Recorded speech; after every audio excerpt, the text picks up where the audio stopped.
महाराष्ट्रामध्ये वंचित बहुजन आघाडीचा प्रभाव आहे आणि हा प्रभाव खरं तर त्यांची पारंपरिक मते असलेली आणि वोट बेसर असलेला बौद्ध समाज। आज आपण पाहतोय वंचितचे 67 उमेदवार जाहीर झालेत आणि यामध्ये मोठ्या संख्येने अर्थात 22 उमेदवार जे आहेत ते वंचित बहुजन आघाडीने दिलेले आहेत आणि हे 22 उमेदवार हे बौद्धांचे आहेत। ही संख्या मोठी आहे आणि पहिल्यांदाच हा फॅक्टर खरं तर वंचित बहुजन आघाडी चालवत आहे। नेमके 67 उमेदवार आणि बौद्धांना आमदार का मिळत नाही या सर्व अंगाने आपण चर्चा करणार आहोत या व्हिडिओच्या माध्यमातून।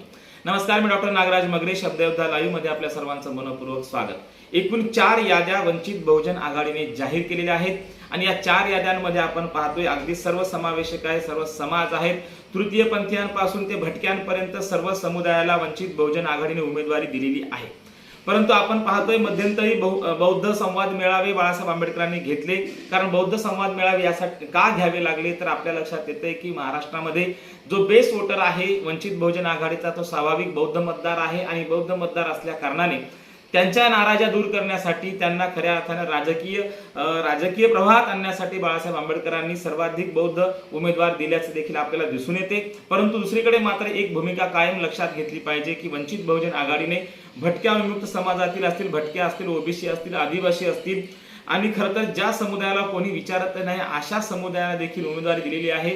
तो समुदाय आता तृतीयपंथी समुदायाला देखील त्यांनी पहिला उमेदवार खरं तर वंचित बहुजन आघाडीने तृतीयपंथी समुदायाचा निवडलेला होता। म्हणजे एकूणच काय तर जी 67 उमेदवारांची यादी जाहीर केलेली आहे त्यामध्ये पहिल्या क्रमांकावर तृतीयपंथी उमेदवार शमीबा पाटील ह्या रावेर मतदारसंघातून निवडणूक लढवणार आहेत। आणि मग ही जे काही एकूण सर्वसमावेशक यादी बाळासाहेब आंबेडकरांच्या वंचित बहुजन आघाडीने जाहीर केलेली होती या उमेदवारांच्या यादीमध्ये यावेळेस मात्र 22 उमेदवार जे आहेत ते बौद्ध समुदायाचे दिलेले आहेत। आणि मग आपण पाहतोय स्वबळावर निवडणुका लढवण्याचा विचार बाळासाहेब आंबेडकर करत आहेत, नेमकं तो केलेला आहे आणि स्वबळावर निवडणुका लढवत असताना गॅस सिलेंडर त्यांना निवडणूक आयोगाने चिन्ह देखील दिलेलं आहे आणि मग हे गॅस सिलेंडर आता कितपत स्फोट करणार हे खरं तर पाहण्यासारखं असणार आहे। आपण एकीकडे पाहतोय आतापर्यंतच्या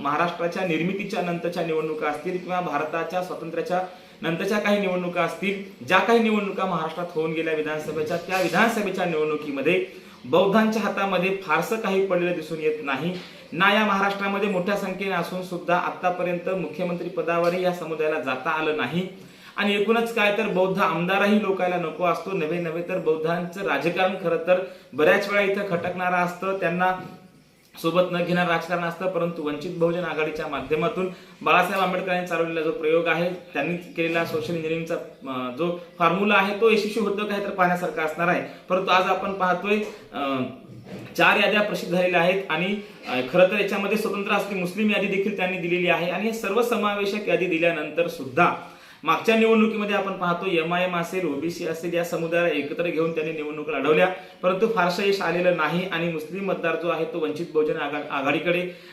वळलेला नव्हता। परंतु आता मात्र 10 उमेदवार जे आहेत, जी दुसरी यादी आहे ती पूर्णतः मुस्लिम उमेदवारांची आहे।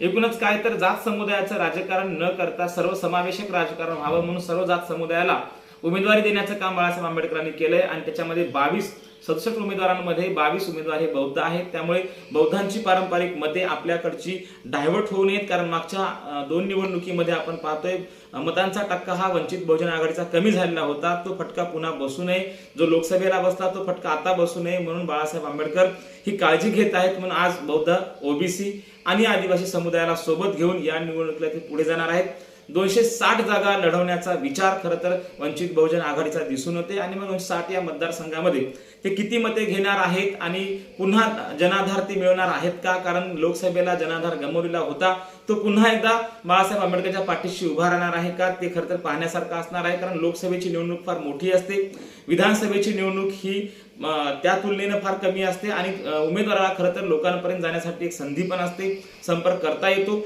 आणि अशा प्रसंगी हा पक्ष आपला हक्काचे मतदार बाजूला जाऊ नये म्हणून बौद्ध उमेदवार हे 22 दिलेले आहेत, ते सर्वाधिक दिलेले आहेत, हक्काचे मतदार आहेत, ही देखील एक त्याच्या पाठीमागची भूमिका असू शकते। आणि दुसरीकडे आपण पाहतोय काँग्रेस राष्ट्रवादीला शह देण्यासाठी त्यांची पारंपरिक मते तिकडे न जाऊ देता ते आपल्याकडे कसे वळवता येतील याचा प्रयत्न वंचित बहुजन आघाडी करताना दिसून येते। एकूणच काय तर बाळासाहेब आंबेडकरांनी 67 उमेदवारांच्या 4 याद्या जाहीर केलेल्या आहेत, यामध्ये 22 उमेदवार हे खरं तर मोठ्या संख्येने बौद्धांची आहेत, कारण बौद्ध हा त्यांचा बेस वोटर आहे.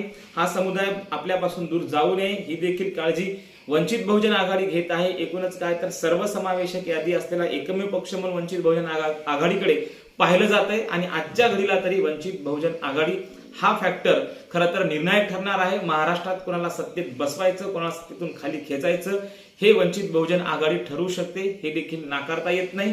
किंवा सत्तेत बसण्यासाठी देखील प्रयत्न करत असताना देखील आपण पाहत असतो. पाहूयात या निवडणुकीला नेमकं वंचित बहुजन आघाडीला यश येणार आहे का अपयश येणार आहे, का त्यांच्या पारड्यामध्ये किती मते पडणार आहेत ते येत्या विधानसभेला लक्षात येईल. धन्यवाद.